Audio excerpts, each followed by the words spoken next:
เกียงนั้นงามสุดแสนบนสวรรค์หาดเรือห่วงเห็นเป็นแฟนสาวหาดทราย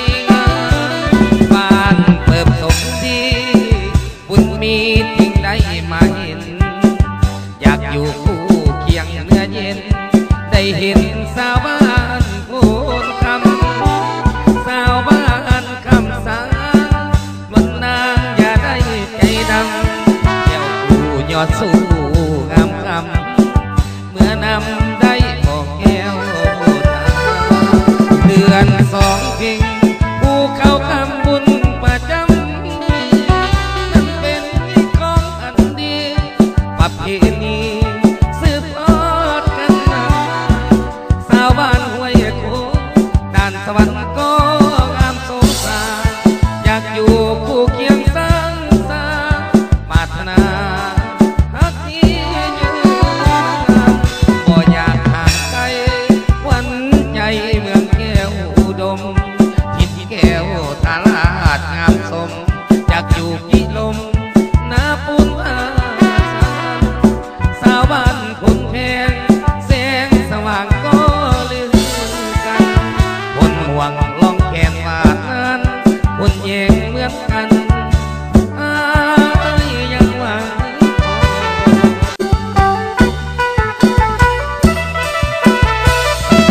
เดือนสองเพ็งผู้เข้าคำบุญประจำปีนั่นเป็นนิดของอันดีประเพณีสืบทอดกันมา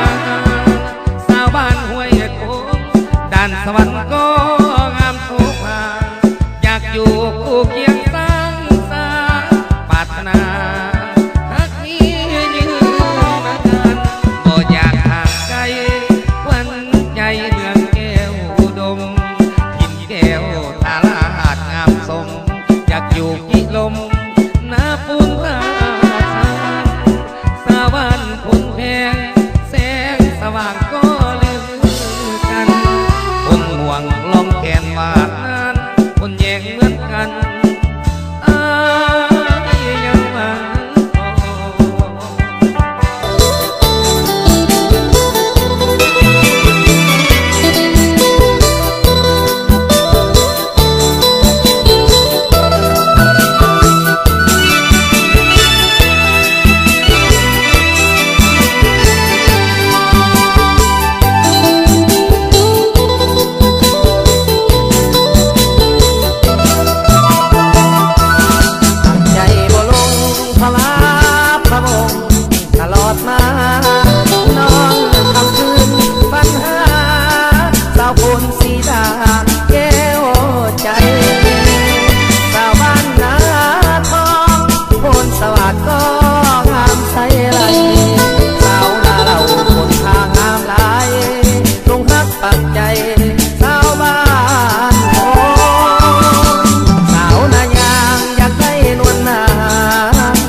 งไป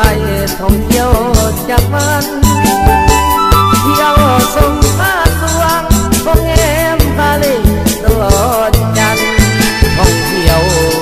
แดนสวรรค์จนกว่าน้องนั้นจะพอใจคงสุขสมปองหากได้เพียงฟองสาวนาสูสีบุญเฮือง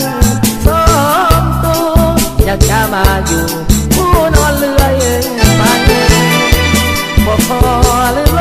งสาวคนห้องหรือว่าพนใสสัวชีวีบ่ห่างหายหากได้เคียงกายสาวทอง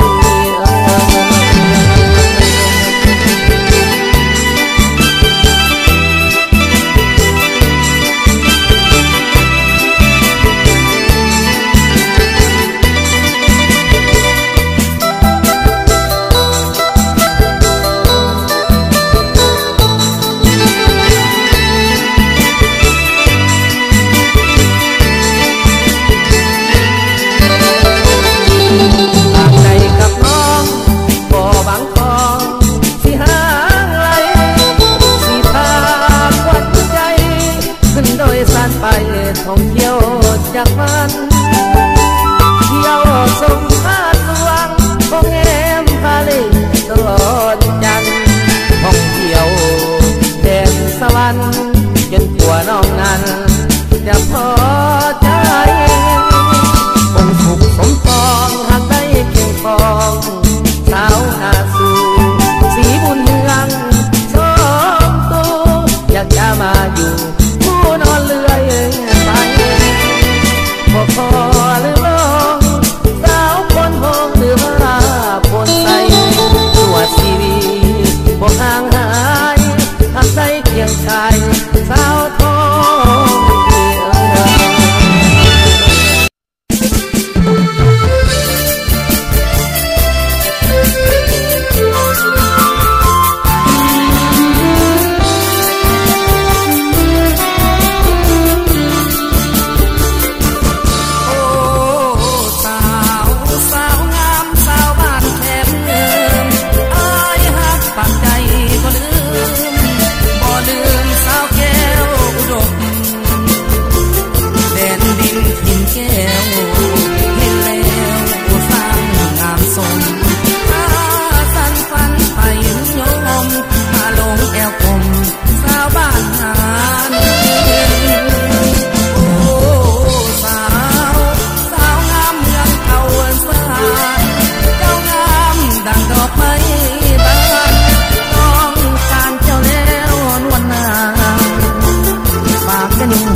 ปากแดงแดงเงินดังดอกบาน